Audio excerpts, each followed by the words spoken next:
This is a book summary of Deep Work, Rules for Focused Success in a Distracted World. A practical guide to cultivating deep, distraction-free work as a path to high-value output in an age of constant interruptions. Written by Cal Newport. The book is 320 pages long and was released in 2016-0105 by Grand Central Publishing.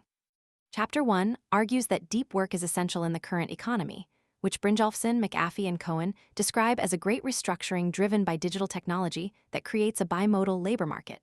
Many routine jobs can be automated or outsourced, while a small set of winners. High-skilled workers who can synergize with intelligent machines, superstars who deliver top-tier outputs from anywhere, and owners who control capital, reap outsized rewards.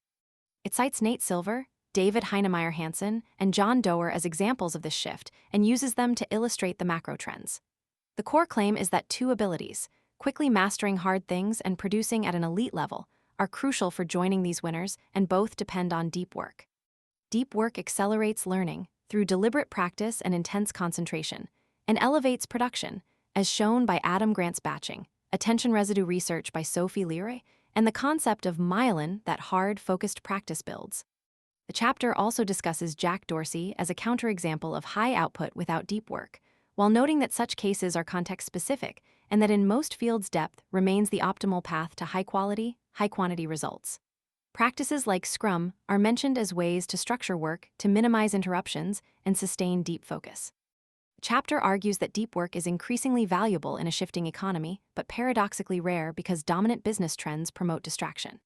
It highlights three parallel shifts: open-plan offices and serendipitous collaboration, real-time messaging and constant responsiveness, and a pervasive push for content producers to maintain social media presence, that together erode deep work, even as their promises, serendipity, rapid replies, online visibility, are often overstated.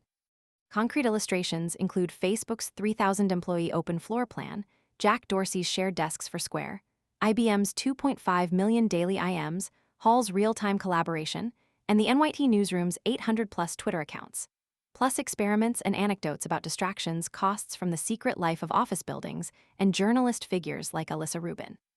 The author introduces the metric black hole, the difficulty of measuring deep work value, and the bottom-line cost of distractions, illustrated by Tom Cochran's Atlantic Media email study, which showed over $1 million yearly in labor wasted on processing emails, and by Piketty's observation that individual contributions are hard to quantify.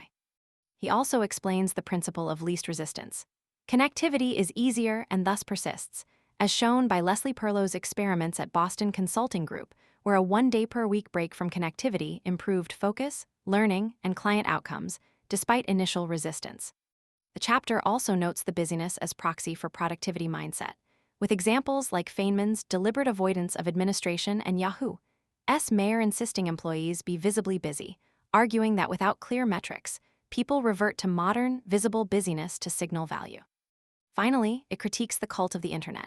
Postman's technopoly warning and Morozov's critique of treating the internet as an overarching ideology, explaining why deep work competes poorly in an internet-centric culture that marginalizes non-digital mastery.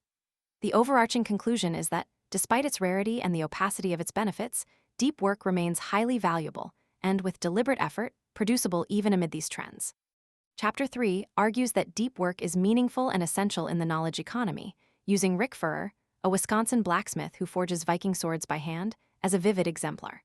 Despite a brutal, meticulously controlled process, each precise strike and the long arc of shaping a blade reveal how depth yields personal meaning and satisfaction, contrasting with the ambiguity and distraction of many knowledge work tasks. The chapter presents three converging arguments: a neurological case, drawing on Winifred Gallagher's rapt and related research, that attention shapes happiness and that focusing on meaningful targets rewires the brain to favor positive experiences. A psychological argument via Mihaly Csikszentmihalyi's flow and the experience sampling method, showing that deep, challenging work produces flow and higher life satisfaction. And a philosophical account, Dreyfus and Kelly's All Things Shining, that meaning arises from a sacredness embedded in skilled practice, illustrated by the wheelwright and extended to knowledge work such as programming. The text also warns against the pervasive shallow distractions of inbox-driven work, arguing that deep concentration is what makes work, and life, feel worthwhile, a view culminating in the idea of Homo sapiens depensis.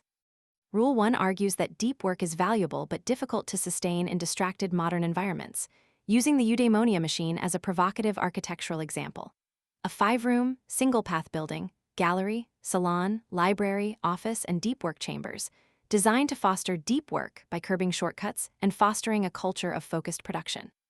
It then explains why simply wanting to concentrate isn't enough, citing a 2012 Hoffman Baumeister study showing desires to check email, surf the web, or eat and sleep dominate willpower, which is finite and depletable, and arguing that routines and rituals are essential to make deep work habitual. The author outlines 4-5 depth philosophies for scheduling deep work: monastic Nuth, Stephenson, bimodal Jung Grant, rhythmic Seinfeld chain or fixed daily start times, and journalistic Isaacson, with examples showing how each approach fits different lives and jobs, plus the ritual-based insight from Caro and Darwin that deliberate routines reduce friction and enable repeat deep work. It also covers grand gestures: Rowling in a Balmoral hotel, Gates, think weeks, Shankman's flying writing sprint to elevate commitment, emphasizes that collaboration can enhance depth through the whiteboard effect in hub-and-spoke settings, building 20 Bell Labs without sacrificing unbroken focus, and presents an execution framework adapted from 4DX focus on wildly important goals, lead measures, a compelling scoreboard, and a cadence of accountability to quantify and sustain deep work. The chapter concludes by stressing the value of deliberate downtime, unplugging in nature or other undirected leisure, to restore attention art, enable unconscious insight UTT, and support deliberate practice, and it prescribes a strict shutdown ritual to end the workday to defeat the Zeigarnik effect, so the mind can recharge for the next day, arguing that these combined practices, routines, structure, strategic pace, and restorative breaks, make deep work a repeatable, high-value habit rather than a rare aspiration. Rule 2, embrace boredom, argues that deep work, highly focused, effortful thinking, must be trained like a muscle, by deliberately increasing concentration while shrinking susceptibility to distraction. Through stories like Adam Marlin's early morning Talmud study in Spring Valley, showing how sustained mental strain can sharpen business thinking and creativity, and the broader point from Clifford Nass's research on constant task switching, the chapter lays out core principles. To master deep work, you must rewire your brain away from on-demand distraction. You should not take breaks from distraction, but rather take breaks from focus by scheduling strict internet blocks, including offline work periods, and extending them as needed, even at home. Employ Roosevelt-style intensity by setting hard, near-feasible deadlines to push concentration. Practice productive meditation, walking or moving while focusing on a single problem, to strengthen attention and deepen thinking. And train attention through structured mental exercises like card memorization, which uses vivid imagery and spatial memory to improve attentional control, a skill linked to better deep work performance. Taken together, these strategies emphasize consistent routines, gradual attention training, and disciplined contrast between focused work and optional distraction.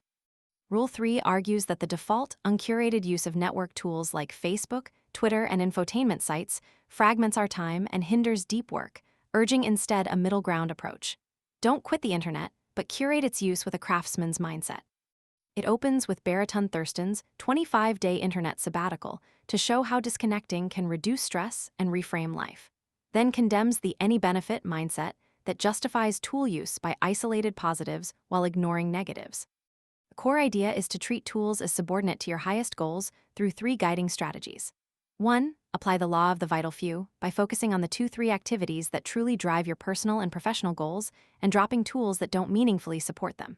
2. Adopt the craftsman approach to tool selection, weigh benefits against costs and long-term impacts, as Forrest Pritchard did when he rejected a hay baler to protect soil fertility and future income.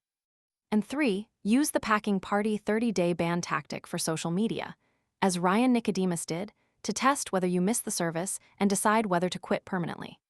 The text also cites examples of writers like Malcolm Gladwell, Michael Lewis, and George Packer who avoid Twitter, notes the 80-20 law to concentrate effort on high-impact activities, and urges filling leisure time with structured, meaningful activities, a la Arnold Bennett, to resist addictive entertainment sites and preserve the ability to work deeply. The section, Drain the Shallows, argues that knowledge work suffers when shallow, easily repeatable tasks, email, meetings, memos, routine coordination, overwhelm time available for deep, cognitively demanding work, and it supports this with concrete experiments and practical strategies. It recounts 37 Signals/Basecamp's move to a 4-day workweek, May, October with customer support as an exception, and then a month of uninterrupted deep work in June, which yielded 2 concrete projects, an improved customer support toolset and a data visualization system, and suggested that eliminating shallow work can leave important, high-impact work largely intact or even more productive. The company's reasoning is that deep work expands when time is scarce, and that replacing recovered shallow time with deeper efforts produces greater value. Newport then offers disciplinarian scheduling practices. Schedule every minute of the workday by blocking time for specific tasks, with contingencies for interruptions. Develop a depth bias by quantifying the depth of activities through a thought experiment. How long would it take a smart, untrained grad to learn to do the task, to distinguish deep from shallow work and prioritize the former? Propose a shallow work budget, roughly 30–50% for most non-entry-level knowledge work, to justify saying no to low-value obligations. Advocate fixed schedule productivity, finishing work by a set time, 5:30, and organizing work around that cutoff, illustrated by the example of Radhika Nagpal's tenure track success with strict limits on shallow duties. And address email management with 3 tips. Implement sender filters to screen who can reach you, respond with process-centric messages to minimize back and forth, and adopt a professorial rule of not replying unless a reply is truly worthwhile. The overarching argument is that deep work yields outsized value, but current workdays are easy to clutter with shallow tasks. By taming shallow work, while still acknowledging its necessity, and managing communications aggressively, individuals can protect time for meaningful, high-impact work. Cal Newport argues in this conclusion that deep work, sustained, distraction-free concentration on cognitively demanding tasks, is a valuable, rare, and meaning-generating skill that can dramatically boost achievement. He foregrounds Bill Gates's Altair Basic Sprint, noting Walter Isaacson's description of Gates's prodigious focus as what ultimately helped launch Microsoft, and contrasts it with Gates's slips into sleep at the keyboard to illustrate depth in action. Newport then shares his own experience. After struggling with a more permissive schedule, he designed a rigorous step-building program: explicit time blocks, no late-night work, extended midday runs, isolation in quiet locations, a dedicated writing project, and meticulous tracking of deep work hours. That not only preserved but amplified productivity, culminating in 9 peer-reviewed papers in a year while writing a book and pursuing tenure. He emphasizes that these results are not universal or moral imperatives, but pragmatic evidence that the ability to concentrate can produce substantial, meaningful output even under heavy demands. The overarching message is that the deep life, while demanding and not for everyone, can lead to extraordinary productivity and purpose when one commits to focusing deeply.